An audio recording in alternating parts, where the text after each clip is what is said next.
मेरा नाम सुमन है। आज जब मैं अपने अतीत की दरारों में झांकती हूँ तो लगता है कि जैसे सब कुछ कल की ही बात हो। मैं एक साधारण सी मिडिल क्लास फैमिली में पैदा हुई थी, लेकिन मेरा बचपन आम नहीं था। मेरी जिंदगी की सबसे पहली बड़ी बदकिस्मती वो दिन था जब मैंने अपनी माँ को हमेशा के लिए खो दिया।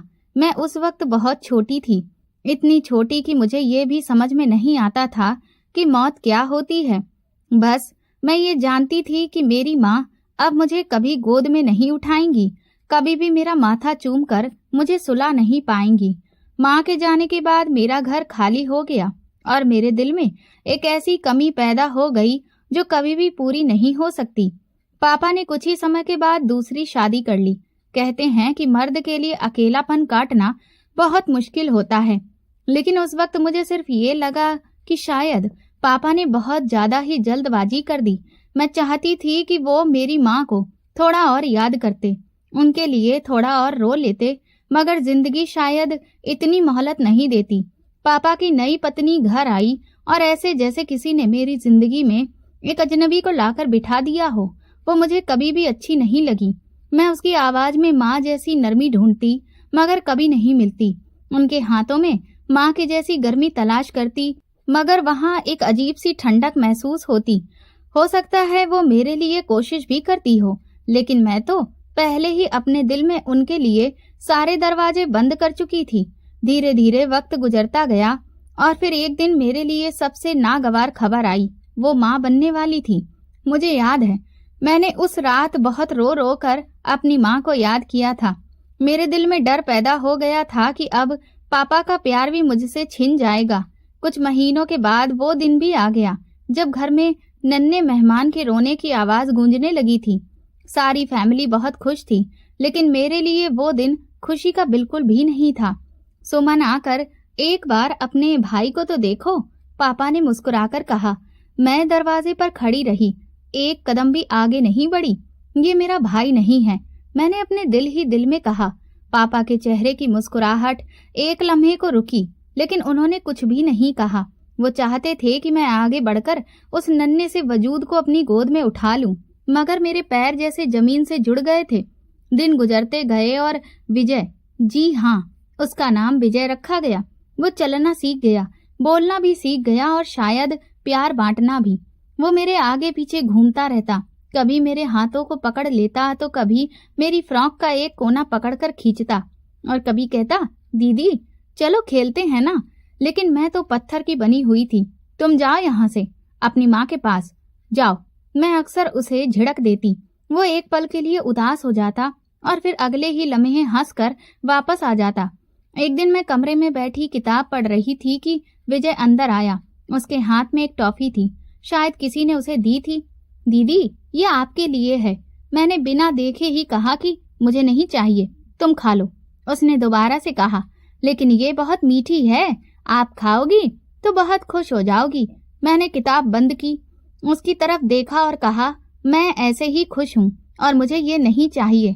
उसने चुपचाप वो टॉफी अपनी जेब में डाल दी, मगर उसकी आंखों में एक सवाल था, शायद ये कि मैं उसे क्यों नहीं चाहती। वक्त के साथ साथ मेरी उससे दूरी बढ़ती गई। मैंने उसे कभी भी भाई की नजर से नहीं देखा। मेरे दिल में एक पक्का यकीन हो चुका था कि ये मेरे खून का हिस्सा नहीं है, ये मुझसे जुड़ा हुआ नहीं है। शायद मैंने अपने दिल को कठोर कर लिया था, या शायद मैंने अपने अंदर की मोहब्बत को कैद कर दिया था। मेरी दुनिया में उसकी कोई भी जगह नहीं थी। मैं अपने दोस्तों में, अपनी पढ़ाई में, अपनी इच्छाओं में बहुत ज्यादा व्यस्त हो गई थी और वो तो शायद बस मेरी दुनिया का एक बेरंग सा कोना था जिस पर मैंने कभी भी नजर डालने की जरूरत महसूस ही नहीं की। अब जब मैं सोचती हूँ तो मुझे लगता है कि शायद वो बच्चा सच में मेरा भाई नहीं था। कम से कम मेरे दिल ने उसे कभी ये अधिकार नहीं दिया, लेकिन वो तो हर हाल में मुझे अपनी दीदी ही समझता था। ये उसका प्यार था या उसकी मासूमियत, मैं आज भी ये फैसला नहीं कर पाती हूँ। मेरी जिंदगी का वो वक्त आ गया था जब मेरे लिए एक नया दरवाजा खुलने वाला था। विजय बड़ा हो रहा था, लेकिन मेरी जिंदगी में उसका वजूद बस एक पुराने पन्ने के जैसा था जिसे मैंने पलटकर नहीं देखा था। मैं अपनी पढ़ाई पूरी कर रही थी कि फिर मेरे लिए एक रिश्ता आया। वो ना सिर्फ एक बेहतरीन इंसान था, बल्कि आर्थिक तौर पर भी बहुत ज्यादा मजबूत था। पापा ने तुरंत ही इसीलिए इस रिश्ते के लिए हाँ कर दी। शादी के दिन सब कुछ बहुत ही शानो शौकत के साथ हुआ। एक बड़े से हॉल में ढेर सारी लाइटें जगमगा रही थीं और सारे मेहमान लगातार इतने बेहतरीन इंतजाम को देखकर खूब तारीफें कर रहे थे। मेरे दिल में एक अजीब सा गर्व कर उठने लगा था। पापा और सौतेली माँ एक तरफ बैठे हुए थे। विजय भी नए सूट में कहीं मेहमानों के बीच में घूम रहा था, लेकिन मैंने उसे बहुत ज्यादा अहमियत नहीं दी। शादी के बाद मैं अपने पति के घर आ गई। पहले दिन ही ऐसा लगा जैसे कि मैं किसी महल में आ गई हूँ। घर के कमरे बहुत खूबसूरत, जिनमें नरम कालीन और लंबे लंबे बड़े पर्दे लगे हुए थे। इतनी खूबसूरत कि दिल करता था कि उन्हें हाथ लगाकर मैं बार बार देखूं। मेरे पति अमित ने कहा कि ये सब तुम्हारा है सुमन, तुम्हें किसी भी चीज की कमी नहीं होगी।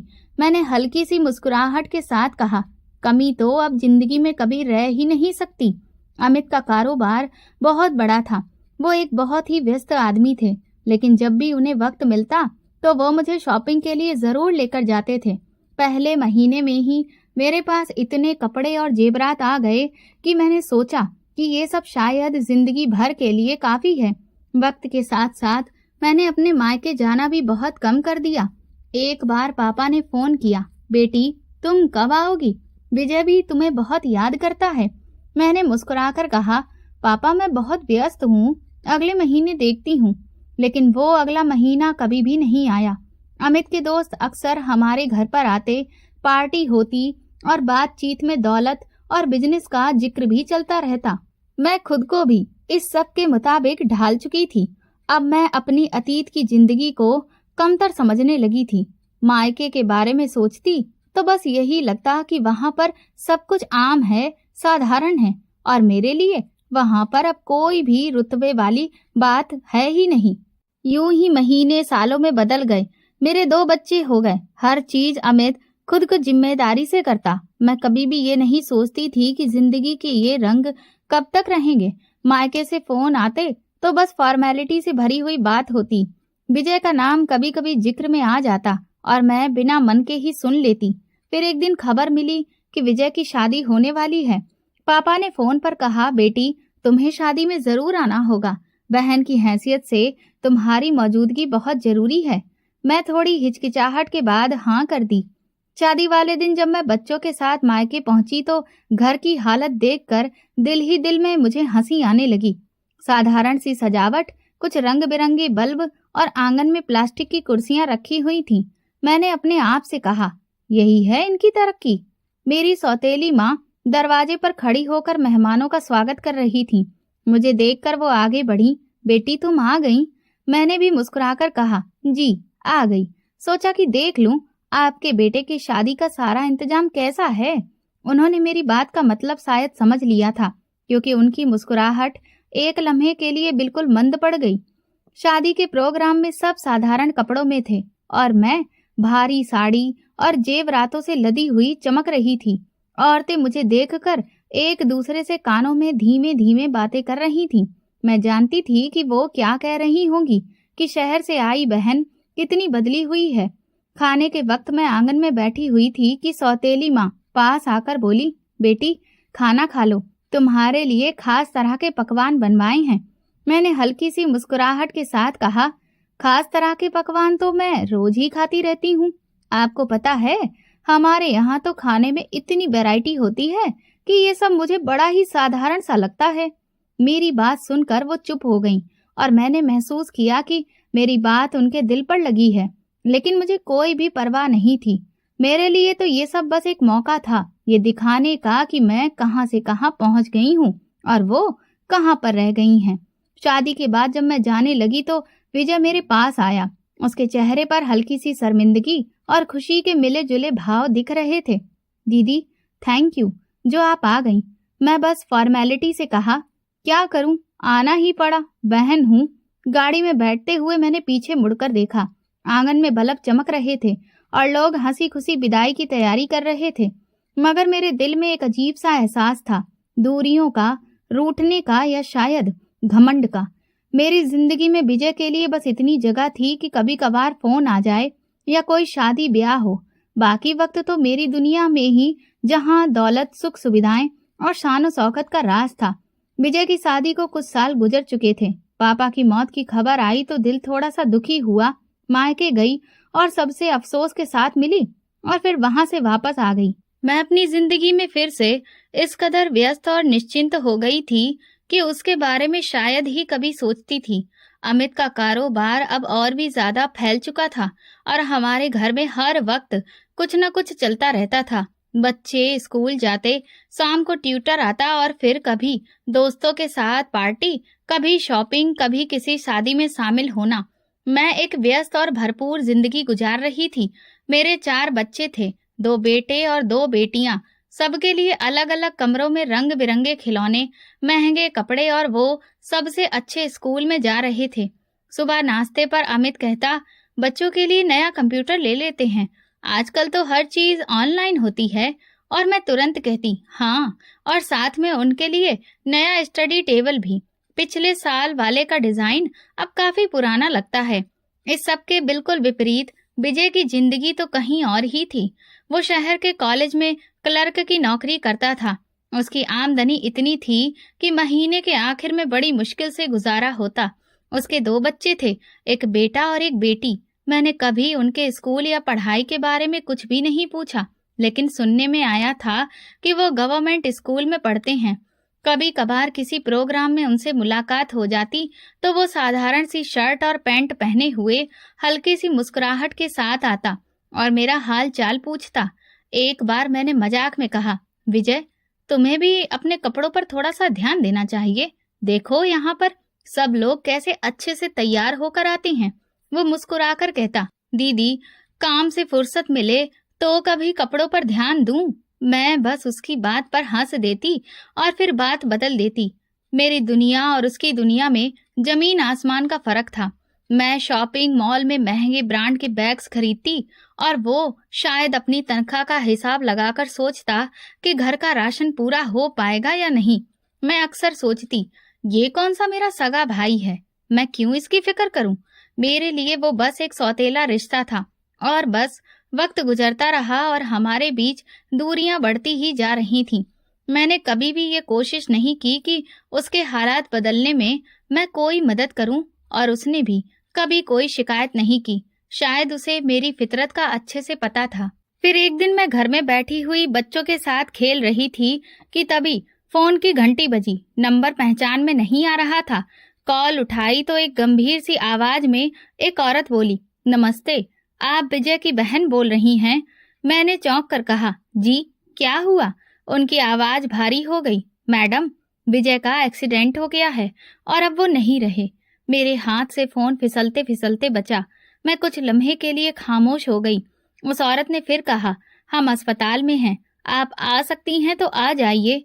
मैंने बस हाँ कहा और फिर फोन बंद कर दिया। अमित कमरे में आए और बोले, क्या हुआ?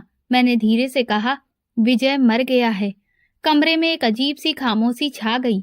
मेरे मन में बस वो आखिरी मुलाकात घूम रही थी जब वो बोला था कि कभी घर आ जाना, बच्चे खुश हो जाएंगे, और मैंने टाल दिया था। अमित ने कहा, चलो तैयारी करो, हमें जाना होगा। मैंने धीरे से सर हिलाया, लेकिन दिल में यह एहसास नहीं था कि मैं अपना सगा भाई खो चुकी हूँ, क्योंकि मैंने उसे कभी सगा माना ही नहीं था। अमित ने गाड़ी निकाली, बच्चे भी साथ में थे। रास्ते में मैंने धीरे से कहा, देखो, हम वहां पर ज्यादा देर नहीं रुकेंगे, बस थोड़ा सा बैठकर आ जाएंगे, लोग देख लेंगे कि हाँ, हम आए थे। अमित ने गहरी सांस ली, लेकिन कुछ नहीं बोले। जब हम विजय के घर पहुंचे तो आंगन में लोग जमा थे। औरतें एक तरफ, मर्द दूसरी तरफ। रोने धोने की आवाजें आ रही थीं। मैं अंदर कदम रखी तो कुछ औरतें उठकर खड़ी हो गईं। किसी ने कहा, अरे बहन आ गई है। कोई बोला, भगवान हिम्मत दे, बहन भाई का रिश्ता बहुत ही अनमोल होता है। मैंने आंखों में हल्का सा पानी लाकर सर झुका लिया, जैसे कि बहुत बड़े सदमे में हूँ। सौतेली माँ एक कोने में बैठी हुई थी, आंखें लाल, चेहरा सफेद पड़ा। मुझे देखते ही धीमी आवाज में बोली, बेटी, भगवान हम सबको हिम्मत दे। मैंने हाँ में सर हिलाया और उसके पास बैठ गई। कुछ देर बाद एक औरत मेरे पास आकर बोली, बहन, आपके भाई के घर में तो कई दिन से रोटी के लाले हो रहे हैं। आपकी विधवा भाभी और बच्चे इस वक्त बड़ी मुश्किल में हैं। मैंने तुरंत जवाब दिया, अरे नहीं बहन, मैं तो उन्हें पैसे देकर अभी कुछ ही दिन पहले वापस गई हूँ। पिछले हफ्ते ही तो कुछ रकम पकड़ाई थी। उस औरत ने कहा, अच्छा, तो शायद हमसे ये बात छुपाई होगी। मैंने फिर बात बदल दी और कहा, हाँ, ऐसे हालात में लोग सबको हर बात नहीं बताते। मेरे ये शब्द सिर्फ झूठे थे। सच्चाई ये थी कि मैंने विजय के घर को महीनों से देखा तक नहीं था और किसी भी माली मदद का तो सवाल ही पैदा नहीं होता था। लेकिन वहां बैठे हुए मैं ये जताना चाहती थी कि मैंने अपने बहन होने का फर्ज बहुत अच्छे से निभाया है। कुछ वक्त गुजारने के बाद मैं बच्चों को लेकर वापस आ गई। रास्ते में अमित ने कहा, सुमन, तुम्हें पता है उनके हालात बहुत खराब हैं। मैंने कंधे उचकाकर कहा, हाँ, लेकिन मैंने उन्हें कुछ पैसे दिए थे। अब इससे ज्यादा और कुछ करना मेरे बस में नहीं है। अगले दिन सुबह का वक्त था। मैं नाश्ते की तैयारी में लगी हुई थी कि तभी दरवाजे पर हल्की सी दस्तक हुई। नौकर को आवाज दी, देखो कौन आया है। कुछ पलों के बाद नौकर आया, बोला, मैडम, बाहर एक बच्चा खड़ा है, कहता है कि आपसे मिलना चाहता है। मैं बाहर गई तो देखा विजय का बेटा रुद्र खड़ा हुआ था। उसका चेहरा पीला, कपड़े पुराने और मिट्टी में सने हुए थे। हाथों में एक छोटा सा बैग था जो खाली लग रहा था। बुआ, उसने धीमी आवाज में कहा, हमें खाने के लिए कुछ दे दीजिए, बहुत भूख लगी है। मैंने हैरत से पूछा, तुमने अभी तक नाश्ता नहीं किया? उसने सर झुकाकर कहा, कल भी नहीं किया था, माँ के पास कुछ भी नहीं है। मैं कुछ देर खामोश रही, फिर अंदर जाकर किचन में पड़ा हुआ बचा कुचा खाना इकट्ठा किया। प्लेटों में बची रोटियों के टुकड़े, थोड़ी सी सब्जी और कुछ सूखी सब्जी, सब कुछ एक बैग में डाला और उसके हाथ में पकड़ा दिया। ये ले जाओ और अब बार बार यहाँ मत आना। मैं तुम्हें घर दे चुकी हूँ ना, जिसमें मेरा भी हिस्सा था। बस भगवान का शुक्र मनाओ। मेरी आवाज में बहुत ही सख्ती थी। वो बस बैग को देख रहा था, जैसे ये भी उसके लिए किसी खजाने से कम नहीं है। मैंने कहा, जाओ और सीधे घर जाना। वो सर हिलाकर चल पड़ा। मैं दरवाजे पर खड़ी उसे देखती रही। उसके छोटे कदम धीरे धीरे गली में आगे बढ़ रहे थे और मेरे मन में बस एक ख्याल था कि ये सब कहीं उसकी आदत ना बन जाए। दोपहर को मैंने ये पूरी बात अमित को सुनाई तो उसने कहा, कम से कम कुछ अच्छा खाने के लिए ही दे देती, वो बच्चे हैं। मैंने जवाब दिया, अगर आज दे दूं तो कल फिर से आ जाएंगे। मैं उनकी आदत खराब नहीं करना चाहती। अमित ने खामोशी ओढ़ ली, मगर मैं जानती थी कि वो मेरी सोच से वास्ता नहीं रखता था। लेकिन मेरे लिए ये सब सिर्फ एक बार का मामला नहीं था। मैं चाहती थी कि मेरा घर किसी के लिए दान देने वाला ठिकाना न बने। उसी शाम जब मैं मार्केट जाने के लिए तैयार हो रही थी तो दरवाजे के पास खड़ी नौकरानी ने कहा, मैडम जी, वही बच्चा फिर से आया है। मैंने उससे कह दिया कि आप इस वक्त घर पर नहीं हैं, तो फिर वो चला गया। मैंने हल्की सी मुस्कुराहट के साथ कहा, ठीक किया तुमने। मैंने ये भी नहीं सोचा कि शायद वो बच्चा सच में भूखा था या उसकी माँ की हालत और भी ज्यादा खराब हो चुकी थी। मेरे लिए ये सब एक मामूली सा वाकया था जिसे मैं भूलना चाहती थी, लेकिन शायद ये वो लम्हा था जो आने वाले वक्त में मेरी जिंदगी का रुख बदल देना था। वो अगली सुबह फिर से आ गया। चेहरा वही पीला, कपड़े वही पुराने, मगर आंखों में उम्मीद की एक हल्की सी चमक। मैंने दरवाजा खोला तो वो सीधा बोला, बुआ जी, हमें फिर से खाने के लिए कुछ दे दीजिए। मैंने अपने माथे पर बल डाले। कल ही तो दिया था ना, अब तुम रोज रोज आओगे? उसने धीमी आवाज में कहा, कल का तो सारा खाना खा लिया, बहुत दिन बाद पेट भरकर खाया था। मैं किचन में गई और फिर से प्लेट में बचा हुआ खाना इकट्ठा किया। सब कुछ एक प्लास्टिक के बैग में डाला और बाहर जाकर उसके हाथ में पकड़ा दिया। ये ले जाओ और सुनो, बार बार यहाँ पर मत आना, कोई अच्छी बात नहीं है, समझ गए ना तुम? उसने मेरी आंखों में देखकर सर हिलाया और धीरे से बोला, थैंक यू बुआ, आज मेरी बहन भी पेट भरकर खाएगी। ये कहकर वो मुड़कर चल पड़ा और मैं दरवाजे पर खड़ी देखती रही। मैंने सोचा, ये तो अपनी आदत बना लेगा और रोज आ जाएगा, फिर लोगों को क्या लगेगा कि मैं उनकी परवरिश कर रही हूँ। दोपहर को जब मैं लॉन में बैठी चाय पी रही थी तो नौकरानी बोली, मैडम जी, वो बच्चा बहुत खुश था, रास्ते में सबको दिखा रहा था कि मेरी बुआ ने मुझे खाना दिया है। मैंने हल्की सी मुस्कुराहट के साथ कहा, हाँ, खुशी में लोग अक्सर भूल जाते हैं कि ये कब तक चलेगा। अगले दिन फिर से दस्तक हुई। मैंने जानबूझकर दरवाजे पर देर से गई।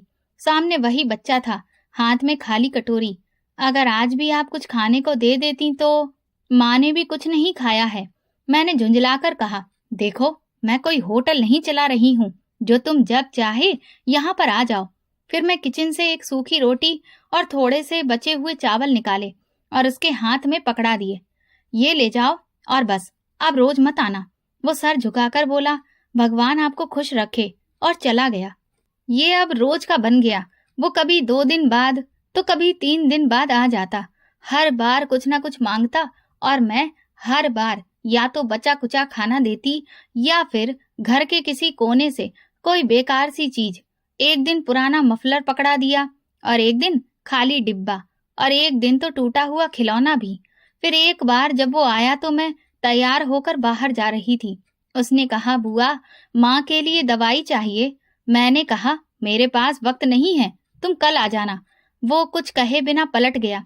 मैं गाड़ी में बैठकर सोचती रही कि ये कब तक यूं ही चलता रहेगा। मैंने नौकरानी से कहा कि अगर वो बच्चा फिर से आए तो कह देना कि मैडम घर पर नहीं है। लेकिन वो चालाक था, अक्सर शाम के वक्त आता जब उसे पता होता कि अमित घर पर ही होंगे, ताकि मैं उनके सामने कुछ ना कुछ दे ही दूं। एक दिन वो शाम के वक्त आया और बोला, बुआ, आज कुछ भी नहीं खाया है, बहन भी रो रही है। मैंने डाइनिंग टेबल से बचे हुए थोड़े से सलाद और 2 रोटियां थैली में डाल कर दी। वो खुश होकर बोला, भगवान आपको और देगा। मैंने सोचा, ये अब इसकी आदत बन जाएगी, कल ये फिर से आ जाएगा। और ठीक यही हुआ। वो हर कुछ दिन के बाद दरवाजे पर मौजूद होता। एक बार मैंने नौकरानी से कहा, देखो, ये बच्चे की आदत खराब हो रही है। उसने जवाब दिया, मैडम जी, ये आदत नहीं है, ये भूख है।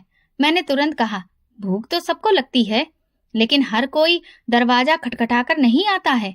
वक्त गुजरता गया और ये आने जाने का सिलसिला अब उसके रोजमर्रा की जिंदगी में शामिल हो गया। मैं अपने घर के कचरे से निकली हुई चीजें और बचा कुचा खाना उसको दे देती और वो हर बार थैंक यू कहकर चला जाता। मेरे लिए ये बस एक साधारण सी बात थी, लेकिन उसके लिए शायद हर बार एक उम्मीद। कुछ दिन तक वो बच्चा नहीं आया। मैंने सोचा शायद उसने समझ लिया है कि यहाँ पर बार बार आना ठीक नहीं।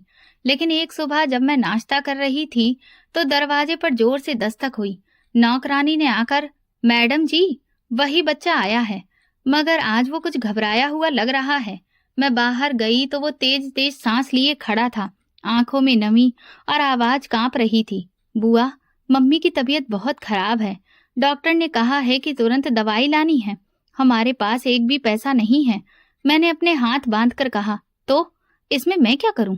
मेरा काम है क्या हर बार तुम्हारे घर का खर्च उठाना? उसने दोनों हाथ जोड़ लिए।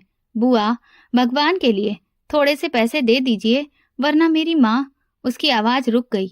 मैं फिर गुस्से से बोली, ठीक है, रुको। फिर अपने पर्स से 100 का एक पुराना नोट निकाला जो किनारे से फटा हुआ था। ये लो और सुनो, अब बस बार बार ये ड्रामा नहीं चलेगा। उसने नोट हाथ में लिया और तुरंत भाग गया। मैं अंदर आकर बैठी और सोचा, ये लोग बीमारी का बहाना बनाकर मुझसे पैसे निकलवाने का हुनर जानते हैं। कुछ देर बाद जब मैं किचन में थी तो फिर दरवाजे पर दस्तक हुई।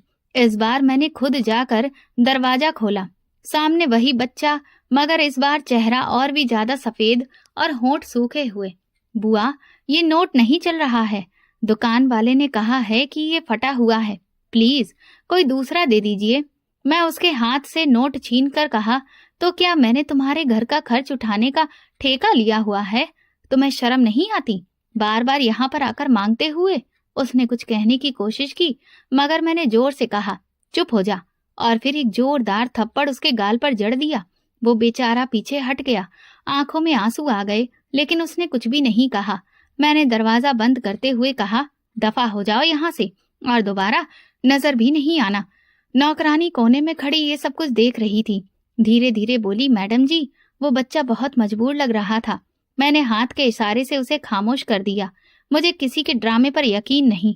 शाम को जब अमित घर आया तो नौकरानी ने उसे सारी बात बता दी। अमित ने मुझसे कहा, सुमन, तुमने उसे थप्पड़ मार दिया, तुम्हें पता भी है कि वो किस हाल में आया था? मैंने कहा, हाँ, मारा।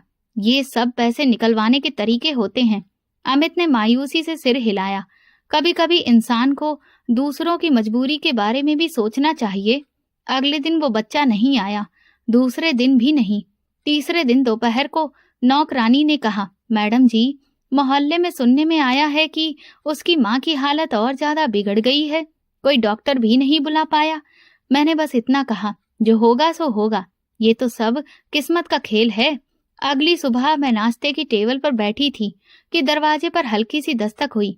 नौकरानी जाकर देखी और तुरंत वापस आकर बोली, मैडम जी, मोहल्ले में रहने वाली मौसी आई हैं, कुछ जरूरी बात करनी है। मैंने सर हिलाकर कहा, उन्हें अंदर भेज दो। मौसी कमरे में आई और चेहरे पर गंभीरता थी। बैठते ही बोली, तुमको पता है ना कि विजय की पत्नी की तबीयत खराब थी? मैंने कहा, हाँ, मैंने सुना तो था। वो गहरी सांस लेकर बोली, आज सुबह ही उसका देहांत हो गया। मैं बस इतना कहा, भगवान सब ठीक करे, और फिर चाय का कप उठा लिया। मौसी ने कहा, बेचारी के पास इलाज के लिए पैसे भी नहीं थे। 2 दिन से बच्चों के साथ भूखे पेट ही सो रही थी।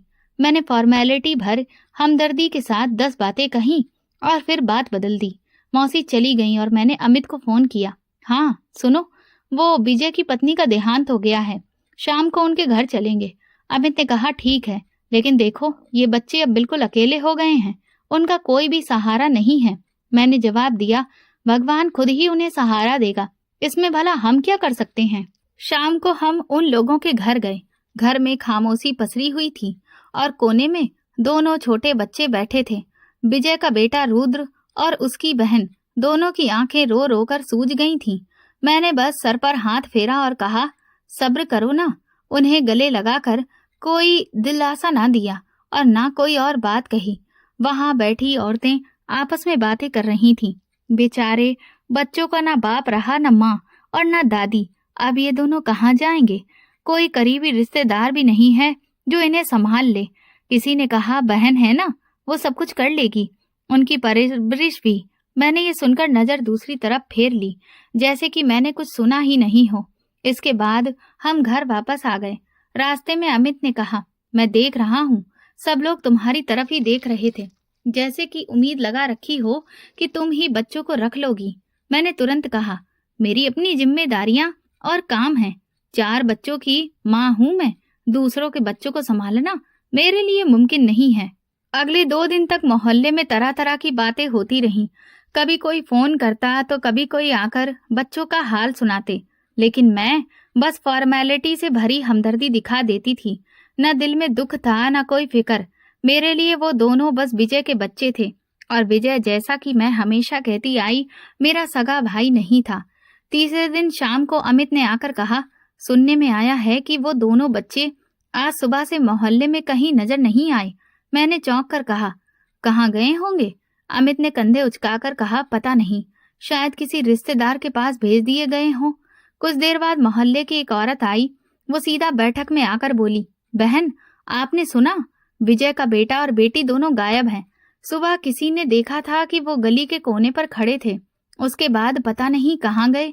मैंने कहा, होगा कोई जानने वाला, ले गया होगा।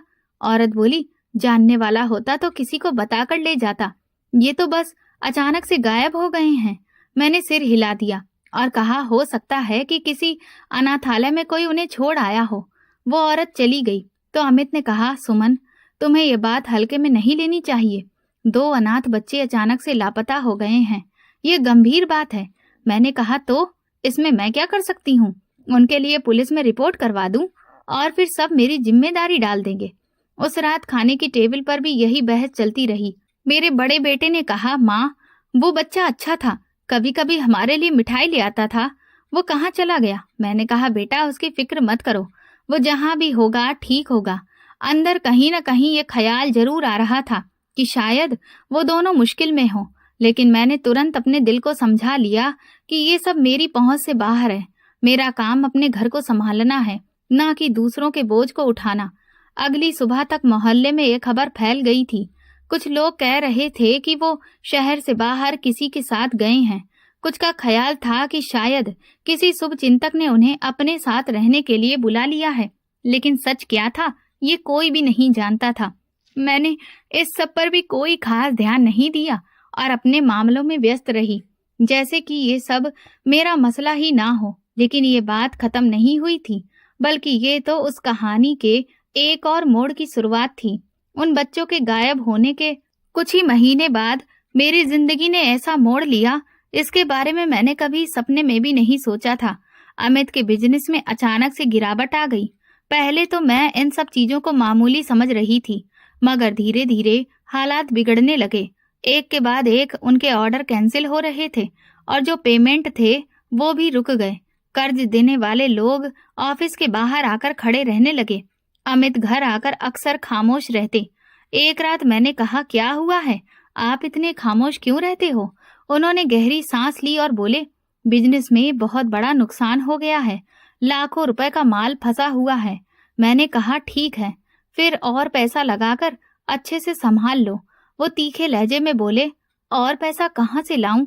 बैंक का लोन तो अलग से है और सप्लायर वो भी अलग से पैसों को लेकर दबाव बना रहा है। कुछ दिन बाद एक बैंक का नोटिस आ गया। मैं परेशानी में बोली, ये क्या है? अमित ने जवाब दिया, ये घर भी अब शायद बेचना पड़े अगर हालात संभल नहीं सके। दबाव बढ़ता गया। वो रातों को जागने लगे। खाने पीने की तरफ भी ध्यान कम हो गया। एक सुबह मैंने देखा वो कमर पकड़कर सोफे पर बैठे हुए थे। चेहरा पसीने में भीगा हुआ था। मैं घबराकर बोली, क्या हुआ? वो धीमी आवाज में बोले, मेरे सीने में बहुत दर्द हो रहा है। हम उन्हें तुरंत अस्पताल लेकर गए, लेकिन वहां पहुंचते पहुंचते उनका हाथ मेरा हाथ छोड़ चुका था। डॉक्टर ने बाहर आकर बस इतना कहा, हार्ट अटैक से उनकी मौत हो गई है। उस लम्हे जैसे मेरा सारा संसार टूट गया। कल तक जो इंसान हर जरूरत पूरी करता आ रहा था, आज वो खुद इस दुनिया से जा चुका था। घर में एक अजीब सी खामोशी छा गई। मेरे दोनों बेटे अब जवान थे, लेकिन ना तो पढ़ाई पूरी कर पाए थे और ना ही उनमें कोई हुनर था। मैंने उनसे कहा, कम से कम कोई छोटा मोटा काम ही शुरू कर दो। बड़ा बेटा बोला, माँ, ये सब मेरे बस की बात नहीं है। छोटे बेटे ने भी कंधे उचकाकर पल्ला झाड़ लिया और कमरे में चला गया। मेरी बेटियों के रिश्ते भी आने शुरू हो गए थे, लेकिन हर बार रिश्ते वाले एक ही सवाल करते, दहेज कितना दोगी? और मेरा जवाब खामोशी होता। एक दिन एक अच्छा रिश्ता आया, मगर उन्होंने साफ कहा, हमें घर का सारा फर्नीचर और कुछ जेवर भी चाहिए। मैं बड़े ही दुखी होते हुए बोली कि मेरे पास कुछ भी नहीं है। रिश्ता वहीं पर खत्म हो गया। मेरे मन में एक एक मंजर वापस घूमने लगा था। वो फटा नोट, वो थप्पड़ और रुद्र की आंखों के सवाल। मैं खुद को झटकने की कोशिश करती, लेकिन यादें मेरा पीछा ही नहीं छोड़ रही थी। दोपहर तक कुछ खाने को नहीं था। मैं सोफे पर बैठी खाली पेट देख रही थी। बेटियां किचन से आकर बोली, माँ, क्या हम आज कुछ भी नहीं पका रहे हैं? मैंने कहा, आटा नहीं है और ना ही सब्जी है। मेरे अंदर एक अजीब सा एहसास पैदा हो रहा था, जैसे कल तक मैं दूसरों को देने से कतरा रही थी, आज हालात ने मुझे इस मुकाम पर लाकर खड़ा कर दिया था। शाम को मैं एक कप चाय के लिए पानी गर्म कर रही थी कि एक पुराना वाकया फिर से मेरे मन में आ गया। वो वक्त जब मोहल्ले की औरत ने कहा था कि बहन, आपके भाई के घर तो रोटी के लाले हैं, और मैंने झूठ बोल दिया था कि मैं तो उन्हें पैसे देकर ही आई हूँ। अब लगता था कि जैसे जिंदगी मुझसे हिसाब ले रही है। मैं भूखी बैठी थी और अतीत के हर लम्हे का बोझ मेरे दिल पर उतर रहा था। उसी दिन दोपहर का वक्त था। मैं आंगन में पुराने कपड़े तय कर रही थी कि बाहर से एक गाड़ी के रुकने की आवाज आई। ये कोई आम गाड़ी नहीं थी। इंजन की भारी आवाज और ब्रेक की हल्की चिड़चिड़ाहट ने अंदाजा दे दिया था कि यह कीमती गाड़ी है। मैं चौंक गई, क्योंकि हमारी गली मोहल्ले में ऐसी गाड़ियां कम ही आती थीं। मैंने अपने माथे पर बल डालते हुए कहा, होगा कोई इधर पता पूछने के लिए आया होगा। लेकिन जैसे ही दरवाजे के पास पहुंची, कदम रुक गए। सामने खड़ा इंसान लंबा चौड़ा, शानदार सूट पहने, पॉलिश किए हुए जूते और आंखों में भरोसा और आत्मविश्वास लिए खड़ा था। मगर वो चेहरा मैं देखते ही तुरंत पहचान गई। ये विजय का बेटा रुद्र था। वही रुद्र जो बरसों पहले फटे कपड़ों में खाली हाथ मेरे दरवाजे पर आया करता था, मगर अब वो पहचान से बाहर हो गया था। उसने मुस्कुराते हुए कहा, बुआ, अंदर नहीं बुलाओगी? मेरे होंठ सूख गए। कुछ लम्हों के लिए मैं बोल ही नहीं पाई, बस उसको देखती रही, जैसे दिमाग भरोसा ही नहीं कर पा रहा था कि ये वही है। वो 2 कदम आगे बढ़ा और बोला, बुआ, मैं ही हूँ, आपके भाई विजय का बेटा। मैंने हल्की सी आवाज में बोली, रुद्र, तुम यहाँ कैसे? उसने हंसते हुए कहा, गाड़ी में आया हूँ बुआ, पैदल नहीं। और ये सवाल बाद में, पहले मुझे अंदर तो आने दीजिए। मैंने दरवाजा धीरे से खोला। वो अंदर जाकर आंगन में रुक गया। नजरें चारों तरफ दौड़ाई, जैसे अतीत का नक्शा मन में ताजा कर रहा हो। यही वो घर है ना बुआ, जहां मैं कभी मांगने के लिए आता था? खैर, इस बारे में बाद में बात करेंगे। मैंने कहा, बैठो, मैं पानी लाती हूँ। किचन में गई तो हाथ कांप रहे थे। गिलास में पानी भर रही थी, मगर कुछ छलक गया। खुद को संभाल कर वापस आई तो वो सोफे पर बैठा मुस्कुरा रहा था। बुआ, आप कैसी हैं? मैंने धीरे से कहा, ठीक हूँ। और तुम? उसने हंसते हुए कहा, मैं भी ठीक हूँ, बल्कि बहुत अच्छा हूँ। और आज आपसे मिलने आया हूँ, एक खास मकसद से। मैं खामोश रही, बस उसके चेहरे को देखती रही। कितने साल गुजर गए थे और वो एक आम बच्चे से एक शानदार जवान इंसान में बदल चुका था। बुआ, मुझे किसी ने बताया था कि आपकी हालत इस वक्त अच्छी नहीं चल रही है, तो मैंने सोचा कि आपसे मिलना चाहिए। उसने बात जारी रखी, ये कुछ पैसे हैं घर के राशन वगैरह के लिए। उसने एक लिफाफा मेरी तरफ बढ़ाया। मेरे हाथों में अजीब सा बोझ महसूस हुआ। लिफाफा लेने की बजाय मैंने कहा, बेटा, मैं इस लायक नहीं हूँ। वो मुस्कुराया, बुआ, आप तो मेरे लिए सब कुछ हैं। ये सुनकर मेरे अंदर एक झटका सा लगा। मेरे मन में वो दिन तेजी से घूमने लगे जब वो बच्चा बार बार मेरे दरवाजे पर आता था और मैं उसे बासी रोटी या बेकार चीजें देकर टाल देती थी। मैंने धीरे से कहा, ये सब तुमने कैसे हासिल किया? वो मुस्कुराकर बोला, ये एक लंबी कहानी है बुआ, लेकिन एक दिन जरूर बताऊंगा। इसी दौरान मेरा बड़ा बेटा अंदर आ गया। उसने रुद्र को देखा और धीरे से पूछा, माँ, ये कौन है? मैंने कहा, ये तुम्हारे मामा का बेटा है। मेरे बेटे ने हैरत से कहा, ये मेरा कजिन है। रुद्र ने मुस्कुराकर उसकी तरफ हाथ बढ़ाया, जी, मैं आपका कजिन हूँ और शायद आने वाले समय में आपका दोस्त भी। बेटे ने उससे हाथ मिलाया, मगर उसकी आंखों में हैरत अभी भी थी। मैंने रुद्र को दोबारा देखा। मेरे दिल में कई सवाल थे, मगर जुबान पर कुछ भी नहीं आया। वो अपनी घड़ी की तरफ देखते हुए बोला, बुआ, मुझे अब चलना होगा, मगर मैं जल्दी ही दोबारा आऊंगा। मैंने कहा, इतनी जल्दी? वो हंसा, हाँ, अभी और भी काम है, लेकिन ये लिफाफा रख लीजिए, बुरा मत मानिएगा। मैंने लिफाफा लिया तो महसूस हुआ कि जैसे मेरे हाथ बहुत ज्यादा कांपने लगे हैं। वो दरवाजे की तरफ बढ़ा, मगर जाने से पहले मुड़कर बोला, बुआ, अब जिंदगी थोड़ी बदल जाएगी। दरवाजा बंद हुआ तो मैं वहीं सोफे पर बैठ गई। लिफाफा हाथ में था और दिल तेजी से धड़क रहा था। मेरे हाथ वाकई कांप रहे थे और दिमाग में एक ही सवाल गूंज रहा था, ये सब कैसे हुआ? रुद्र के जाने के अगले दिन शाम के वक्त वो फिर से आ गया। इस बार उसके हाथ में एक बड़ा बैग और एक फाइल थी। दरवाजे पर खड़ा हुआ बोला, बुआ, मैं अंदर आ सकता हूँ? रुद्र के दोबारा आने से घर का माहौल ही बदल गया था। वो बड़े ही सुकून के साथ सोफे पर बैठा और मैं सामने कुर्सी पर। कमरे में खामोशी थी, तो उसने खुद ही बात की शुरुआत की। बुआ, मैं जानता हूँ कि आपको अजीब लग रहा होगा कि इतने साल बाद मैं इस तरह से आकर मदद की बात कर रहा हूँ। मैंने नजर झुकाकर कहा, हाँ, और ये भी सोच रही हूँ कि तुम ऐसा क्यों कर रहे हो। वो हल्का सा मुस्कुराया, क्योंकि अब वक्त आ गया है कि मैं अपनी मेहनत का फायदा दूसरों तक पहुंचाऊं, खास तौर पर अपने रिश्तेदारों तक। मैंने धीरे से कहा, बेटा, मैं इस लायक नहीं हूँ। उसने बात काट दी, बुआ, ये शब्द दोबारा ना कहना। आप जानती हैं, आपने ही मुझे सिखाया है कि पैसा कितना कीमती होता है। मैं चौंक गई, ये तुम क्या कह रहे हो? वो बोला, जी हाँ, जब मैं आपके दरवाजे पर आता था और आप कभी मुझे बासी खाना, कभी बेकार चीजें देती थी, तब मैं सोचता था कि अगर मेरे पास पैसा होता तो मैं अपनी माँ और अपनी बहन और खुद को इस हालत में कभी नहीं देखता। मेरे होंठ सूख गए, मगर मैंने पूछा, तुमने ये सब याद रखा? उसने सर हिलाया, याद रखा, लेकिन नफरत के लिए नहीं, बल्कि सबक के लिए। मैंने दिल में तय कर लिया था कि एक दिन ऐसा मुकाम बनाऊंगा जहां किसी के सामने कभी भी हाथ ना फैलाने पड़े। मैं पानी का गिलास उसके सामने रखा, हाथ मेरे कपकपा रहे थे। बेटा, तुमने उस वक्त बहुत कुछ बर्दाश्त किया, मैंने तुम्हारे लिए कुछ नहीं किया।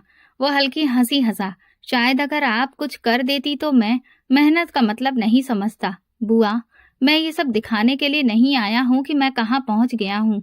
मैं आया हूँ ताकि मैं आपको बता सकूं कि बुरा वक्त कभी भी हमेशा एक जैसा नहीं रहता और अच्छे वक्त में दूसरों को याद रखना चाहिए। मैंने धीरे से कहा, लेकिन तुम्हारा दिल कभी नहीं चाहा कि मेरा सामना करके कहो कि देखा, तुमने मुझे दुत्कारा और आज मैं कहाँ पर हूँ। वो गंभीर लहजे में बोला, चाहा था, मगर फिर सोचा कि इससे क्या ही फर्क पड़ जाएगा। बदला लेकर मेरे दिल को कभी भी सुकून नहीं मिलेगा। मेरे कानों में उसके शब्द गूंज रहे थे। हाँ, आपने कठोरता दिखाई, मगर इस कठोरता ने मुझे तैयार कर दिया। मैंने धीरे से कहा कि तुम्हें लगता है कि मैंने ये जानबूझकर किया? वो मुस्कुराकर बोला, शायद नहीं, लेकिन जिंदगी का सबसे बड़ा सबक मुझे वही दिन दे गया।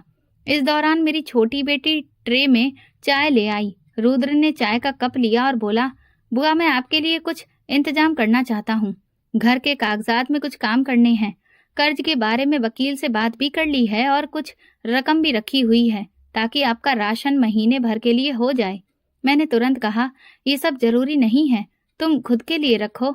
उसने नरमी से कहा, बुआ, ये सब करने से मेरे पास कुछ कम नहीं हो जाएगा, बल्कि दिल का बहुत बोझ हल्का होगा। चाय पीते हुए मैंने सोचा कि ये सब एक चाल भी हो सकती है।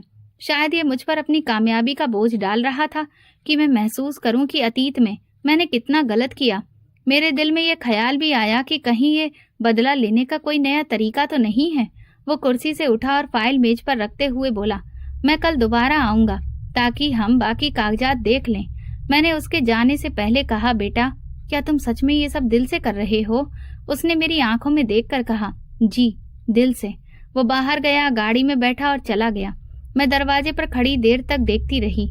घर के अंदर जाकर मैंने लिफाफा खोला। इसमें इतनी रकम थी कि कई महीनों का खर्च निकल सकता था।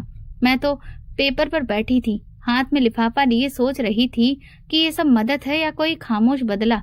मेरे दिल में सुकून भी था और एक अजीब सा डर भी, जैसे आने वाले दिनों में कोई बड़ी बात होने वाली हो। मेरे हाथ दोबारा कांपने लगे। बाहर गली में गाड़ी का शोर दूर होता जा रहा था और कमरे में अजीब सी खामोशी भर गई। इस खामोशी में अतीत के वो सारे लम्हे लौट आए जब मैंने दरवाजा बंद करके एक बच्चे को वापस भेजा था। अगले दिन शाम के करीब रुद्र फिर आ गया। इस बार उसके हाथ में कोई कागज या बैग नहीं था, सिर्फ एक सुकून से भरा चेहरा और हल्की मुस्कुराहट थी। दरवाजे पर खड़े हुए उसने कहा कि आज कुछ जरूरी बात करनी है। मैंने अंदर आने का इशारा किया। वो सोफे पर बैठ गया और सीधा मेरी आंखों में देखते हुए बोला, आप जानती हैं मैं आपसे मिलने क्यों आया था? मैंने नजर झुका ली। शायद इसलिए कि तुम दिल का बहुत हल्का बोझ करना चाहते थे, या फिर बदला लेने के लिए। वो मुस्कुराकर सिर हिलाने लगा। नहीं, बदला नहीं। बदला लेने से सिर्फ दिल काले होते हैं, और मैं तो कुछ और ही सोच कर आया था। मैंने सवालिया नजर से देखा। उसने धीरे से कहा, मेरी माँ जब बीमार थी तो अक्सर कहती थी, बेटा, अगर तुमने कभी अपनी बुआ के साथ वैसा ही किया जैसा उसने तुम्हारे साथ किया है तो फिर तुम दोनों में फर्क नहीं रहेगा। मेरा दिल ये सुनते ही जोर से धड़क उठा। वो बात जारी रखे हुए था, मम्मी का देहांत हो चुका है, लेकिन मैं अक्सर सपने में उन्हें देखा करता था। वो कहती थी कि बेटा, नफरत का जवाब मोहब्बत से ही देना, बुराई का जवाब बुराई से नहीं बल्कि अच्छाई से देना। मैंने गहरी सांस ली। तो तुम्हें मुझसे कोई शिकायत नहीं? वो हल्के से हंसा। शिकायत थी, लेकिन अब नहीं, क्योंकि वक्त ने सिखाया कि रिश्ते सिर्फ खून के नहीं होते, दिल के भी होते हैं। मेरे होंठ कपकपाने लगे। मैंने कहा कि मैं तुम्हें उस वक्त पहचान तक नहीं पाई, तुम्हें ठुकराया, तुम्हारी मदद नहीं की। उसने नरमी से कहा, उस वक्त आपका दिल शायद बंद था, लेकिन आज मैं चाहता हूँ कि वो खुल जाए। मैंने दोनों हाथ जोड़कर कहा, बेटा, मुझे माफ कर दो, मैं बहुत शर्मिंदा हूँ। वो तुरंत उठा, मेरे पास आया और दोनों हाथों से मेरे हाथ पकड़कर बोला, बुआ, मैंने दिल से आपको माफ कर दिया। मेरी आंखों से आंसू बहने लगे। उसने कहा कि मैंने ये भी तय किया है कि अब आपके घर में कभी भी रोटी के लाले नहीं होंगे। मैंने चौंक कर कहा, वो कैसे? वो मुस्कुराकर बोला, क्योंकि बुआ, आपका यह बेटा अब डिप्टी कमिश्नर है। मेरे दिमाग में जैसे एक जोरदार झटका लगा। मैं अविश्वास से बोली, डिप्टी कमिश्नर? वो हंसकर बोला, जी हाँ, और मेरे पास जो कुछ भी है वो सब मैंने अपनी मेहनत से ही हासिल किया है। मैंने धीरे से कहा, तो तुम मेरी मदद करोगे? वो मजबूत लहजे में बोला, ये मदद नहीं, अधिकार है, रिश्ते का अधिकार। मैं शर्मिंदा होते हुए बोली, बेटा, तुम्हारी माँ अगर आज जिंदा होती तो शायद वो मुझसे बात तक नहीं करती। वो बोला, नहीं बुआ, वो कहती कि तुमने आखिरकार अपना दिल बड़ा किया, कमरे में खामोशी छा गई। मैं बार बार उसके चेहरे को देखती रही। उसकी आंखों में कोई घमंड नहीं था, बस एक सुकून और नरम एहसास था। उसने कहा कि मैं चाहता हूँ कि आप आज के बाद अतीत को पीछे छोड़ दें। मैंने कहा कि मैं कोशिश करूंगी बेटा। वो उठकर जाने लगा, लेकिन जाते जाते बोला, याद रखिए, रिश्ते यहाँ होते हैं। उसने अपने सीने की तरफ इशारा किया, और जब दिल में जगह दे दी जाए तो सब कुछ बदल जाता है। मैं दरवाजे पर खड़ी उसे जाते देखती रही। उसकी गाड़ी गली से निकल गई, मगर उसके शब्द मेरे दिल में गूंज रहे थे। अब आपके घर में कभी रोटी के लाले नहीं होंगे। अगले दिन रुद्र सुबह ही आ गया। उसके हाथ में 2 कप कॉफी थी। दरवाजे पर खड़े हुए बोला, बुआ, आज आपको अपनी कहानी सुनाने आया हूँ। मैंने कहा, कहानी? वो हंसकर बोला, जी, ताकि आपको पता चले कि माँ की मौत के बाद हम कहाँ गए और कैसे यहाँ तक पहुँचे। हम दोनों सोफे पर बैठ गए। उसने धीरे धीरे बात शुरू की। बुआ, माँ के देहांत के बाद मैं और मेरी बहन गली में बैठे रो रहे थे। ना तो खाने के लिए कुछ भी था और ना रहने के लिए जगह। उसी वक्त एक बुजुर्ग आए, साधारण कपड़ों में, चेहरे पर अजीब सी चमक थी। उन्होंने पूछा, बेटा, तुम दोनों यहाँ पर क्यों बैठे हो? मैंने बताया कि हम अनाथ हो गए हैं और हमारा कोई सहारा नहीं है। मैं खामोशी से सुनती रही। वो हमें फिर अपने घर पर लेकर गए। उनके कोई बच्चे नहीं थे। उन्होंने कहा, आज से तुम दोनों ही मेरे बच्चे हो। बुआ, उन्होंने हमें ऐसा प्यार दिया जैसा कि माँ बाप भी नहीं देते। स्कूल में हमारा एडमिशन करवाया, अच्छी पढ़ाई लिखाई कराई, खाना दिया, कपड़े, हर बेहतरीन चीज दी। मैंने धीरे से कहा, और तुमने मेहनत भी की होगी। वो हंसकर बोला, जी बुआ, मैं दिन रात मेहनत करता रहा। मैंने माँ से भी वादा किया कि एक दिन मैं कामयाब होकर दिखाऊंगा। उसने आगे बताया कि मैट्रिक में मेरे अच्छे नंबर आए, फिर आगे हर एग्जाम में मेरी पोजीशन आती रही। वो बुजुर्ग हमेशा कहते कि बेटा, मेहनत करके तुम इस देश के बहुत बड़े अधिकारी बनोगे। मैंने फिर यूपीएससी का एग्जाम दिया और भगवान की कृपा से पहले ही कोशिश में पास हो गया, और इसके बाद प्रमोशन होकर डिप्टी कमिश्नर बना। मैंने अचानक से कहा, बेटा, ये सब सुनकर दिल खुश हो गया, लेकिन मुझे शर्मिंदगी भी हो रही है। वो बोला, शर्मिंदा ना हो आप। आपकी कठोरता ना होती तो इस सफर में मेरा साथ देने वाला कोई ना होता। मैंने धीरे से कहा, और फिर तुम मेरे पास वापस आए? उसने मुस्कुराकर कहा, हाँ, क्योंकि मैंने खुद से वादा किया था कि आपको माफ करूंगा और आपकी हालत बेहतर बनाऊंगा। वो अचानक उठा और मेरे पास आकर बोला, आपको माफ किया? फिर उसने मुझे गले लगा लिया। मेरी आंखों से आंसू बहने लगे। कुछ देर बाद वो बैठकर बोला, मैंने एक और फैसला भी किया है। मैंने पूछा, क्या फैसला? वो गंभीरता से बोला कि मैं आपकी बेटी की शादी अपने अधिकारी दोस्त के साथ करना चाहता हूँ। मैंने चौंक कर बोली, मेरी बेटी, और वो भी तुम्हारे अधिकारी दोस्त के साथ? लेकिन बेटा, वो तो इतनी पढ़ी लिखी भी नहीं है। वो मुस्कुराकर बोला, बुआ, पढ़ाई ही सब कुछ नहीं होती। वो भी इस दुनिया में मेरी तरह ही अकेला है। उसे एक ऐसा घर चाहिए जहाँ रिश्ता दिल का हो, ना कि सिर्फ कागजों पर। उसे एक सीधी सादी लड़की की ही तलाश है। इसके बाद तो कुछ भी कहने के लिए बाकी ही नहीं था। कुछ ही दिनों में शादी हो गई। बिल्कुल साधारण सा प्रोग्राम, लेकिन जिसमें इज्जत और प्यार भरा हुआ था। मेरी बेटी ने अपनी नई जिंदगी में जल्दी ही खुद को ढाल लिया था, और रुद्र के दोस्त ने उसकी हर खुशी को सर आंखों पर रखा। मेरी बेटी की शादी करवाने के बाद रुद्र ने एक और कदम उठाया। उसने मेरे दोनों बेटों का इलाज करवाया। बड़ा बेटा काफी समय से डिप्रेशन में था और छोटे बेटे को एक पुरानी बीमारी थी। रुद्र ने बेहतरीन डॉक्टर से इलाज करवाया, दवाइयाँ, रूटीन चेकअप, सबका बंदोबस्त खुद किया। एक दिन मैंने कहा, बेटा, तुम ये सब क्यों कर रहे हो? वो बोला, क्योंकि अब आप सिर्फ मेरी बुआ ही नहीं बल्कि मेरी माँ भी हैं। वक्त गुजरता गया और घर की हालत बेहतर हो गई। रोटी के लाले अब खत्म हो गए थे। बच्चों की पढ़ाई और इलाज का इंतजाम हो गया, और सबसे बढ़कर घर में सुकून आ गया। लेकिन एक बात आज भी थी, मैं उसकी आंखों में सीधे नजर नहीं डाल पाती थी। जब भी वो बात करता, मैं अपनी नजर झुका लेती। दिल कहता ये सब उसकी बदौलत है और मेरी कमी। एक दिन वो मेरे पास बैठा और बोला, आप अभी भी नजरें क्यों झुका लेती हैं? मैंने धीरे से कहा, क्योंकि ये रिश्ता दिल का है और दिल के रिश्ते में शर्मिंदगी और प्यार दोनों साथ रहते हैं। वो हंसकर बोला, शर्मिंदगी को निकाल दीजिए और प्यार को रखिए। उस दिन मुझे लगा जैसे दिल का बहुत बोझ हल्का हो गया हो। रात को मैं अकेली बैठी थी, सामने भगवान थे और आंखों में आंसू और दिल में एक अजीब सा सुकून। अतीत के सारे जख्म शायद कभी भी पूरी तरह से भर न सकें, मगर आज मेरा दिल सुकून से भरा था कि ये रिश्ता जो कभी नफरत और दूरियों से भरा था, अब प्यार और कुर्बानी में बदल गया है। इंसान की सच्चाई बदला लेने में नहीं बल्कि माफ करने में है और दूसरों की जिंदगी संवारने में है। रिश्ते खून से नहीं बल्कि दिल से जुड़ते हैं और दिल से जुड़े रिश्ते हमेशा कायम रहते हैं। दोस्तों, आप किस शहर से हमारी ये कहानी सुन रहे हैं, कमेंट में बताएं। अगर आपको हमारी कहानी पसंद आई हो तो कमेंट करके ज़रूर बताएं। वीडियो को लाइक करें और ज़्यादा से ज़्यादा शेयर करें।